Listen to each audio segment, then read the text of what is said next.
আসসালামু আলাইকুম বন্ধুরা, মুসলিমা কিচেনে আপনাদের সকলকে স্বাগত জানাই। আজকের রেসিপি ডালের বড়া বা কাবাব। এই কাবাবটা খেতে মুসুর ডালের এই কাবাবটা খেতে কিন্তু খুব সুন্দর লাগবে। আমাদের এখানে সবাই এটাকে ডালের বড়া বলে, কিন্তু এটা অ্যাকচুয়ালি খেতে খুব ভালো লাগবে। এটা কাবাবও বলে। উপরটা একদম ক্রাঞ্চি মতো থাকবে, ভিতর থেকে একদম সফট, খুব সুন্দর খেতে লাগবে। যে কোনো সস বা মুড়ির সঙ্গেও সন্ধেবেলায় খেতে ভালো লাগবে। আমি 1.5 কাপ মুসুর ডাল নিয়েছিলাম, ভালো করে পরিষ্কার করে ধুয়ে 2 ঘন্টা থেকে 3 ঘন্টা ভিজিয়ে রেখেছিলাম। আমি 2 ঘন্টা ভিজিয়েছি, আপনারা চাইলে 3 ঘন্টাও ভিজিয়ে পরিষ্কার করে এরকম নরম করে হয়ে যাবে।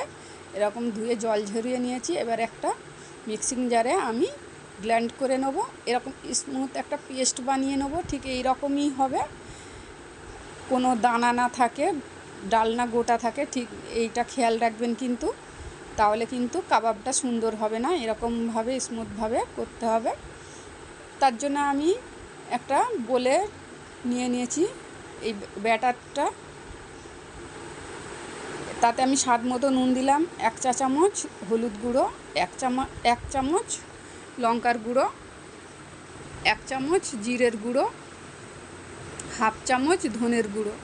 এইগুলো দিয়ে ভালোভাবে এই পেস্ট বা ব্যাটারের সঙ্গে ভালোভাবে মিক্স করে নিতে হবে। আপনারা চাইলে উইক্সের সাহায্যেও মিক্স করতে পারেন। আমি হাত দিয়ে মিক্স করে নিচ্ছি। হাত দিয়ে ফেটালে, এটা ফেটাতে হবে ভালোভাবে। এইভাবে ফেটালে কিন্তু খুব সুন্দর একটা স্মুথ, আর খুব হালকা যখন হাতে লাগবে তখন ভাববেন ব্যাটারটা রেডি হয়ে আছে। এইভাবে মাখিয়ে আমি রেখে দিলাম 10 মিনিটের জন্য।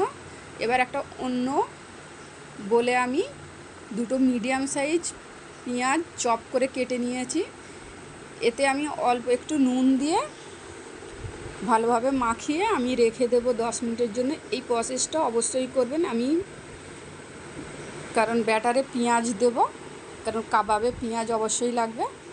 তাই জন্য পেঁয়াজের এক্সট্রা একটা জল থাকে, এই নুন দিয়ে 10 মিনিট রেখে দিলে জলটা বেরিয়ে যাবে।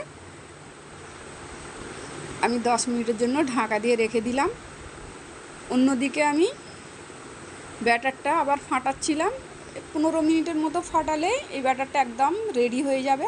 এরকম ফেটাতে ফেটাতে হাতে হালকা ভাববেন হয়ে গেছে। বা না বুঝতে পারলেন, একটা পিয়ালায় ছোটো পিয়ালায় 1 পিয়ালা জল নেবেন, তাতে 1 ড্রপ দিয়ে দেখবেন ব্যাটারটা ভেসে উঠছে, তার মানে আমাদের কাবাবের জন্য ব্যাটারটা একদম রেডি।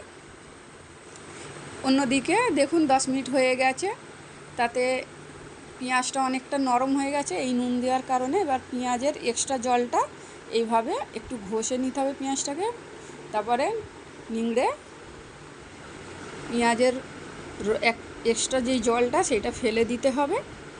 এই প্রসেসটা অবশ্যই করবেন, নইলে ব্যাটারটা অনেকটা পাতলা হয়ে যাবে পেঁয়াজের এই জুসটা গিয়ে।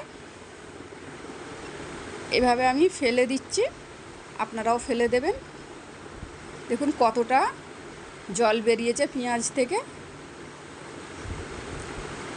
এবারে আমি ব্যাটারটা আমার ফেটানো হয়ে গেছে, তাতে আমি এবারে আরও কিছু মশলা অ্যাড করব।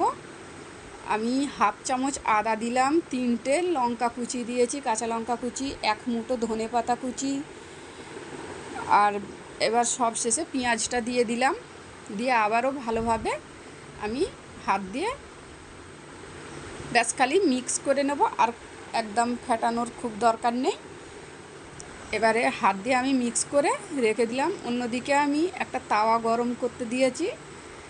তাওয়াতে আমি 2 টেবিল চামচ তেল দিয়েছি। খুব বেশি তেলে আমি ভাজবো না, আপনারা চাইলে ডিপ ফ্রাইও করতে পারেন, কিন্তু আমি শ্যালো ফ্রাই করছি, তাই আমি অল্প তেলেই ভেজে দেখাবো। এইটা অল্প তেলেই ভাজলে এই ডালের কাবাবটা খেতে কিন্তু খুব সুন্দর হবে।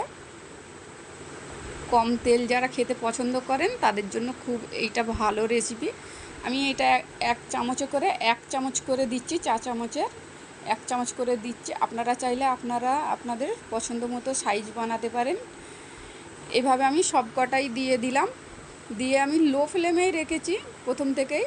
এবারে লো ফ্লেমেই 1-1.5 মিনিটের মতো ভাজলেই আমি উল্টে দেব। দেখুন অনেকটা এরকম শুকনো হয়ে যাবে, 1.5 মিনিট হয়ে গেছে। এবার আমি উল্টে দেব। দেখুন উল্টে দিয়েছি, আমার ভিডিওটা স্কিপ হয়ে গেছে, উল্টানোর ভিডিওটা উল্টে দিয়েছি। দেখুন এরকম গোল্ডেন কালার হয়েছে, অপর দিকেও আমি উল্টে দিয়েছি। এবারে দেখুন কাবাবটা একদম রেডি। এই কাবাবটা খেতে কিন্তু খুব সুন্দর হয়।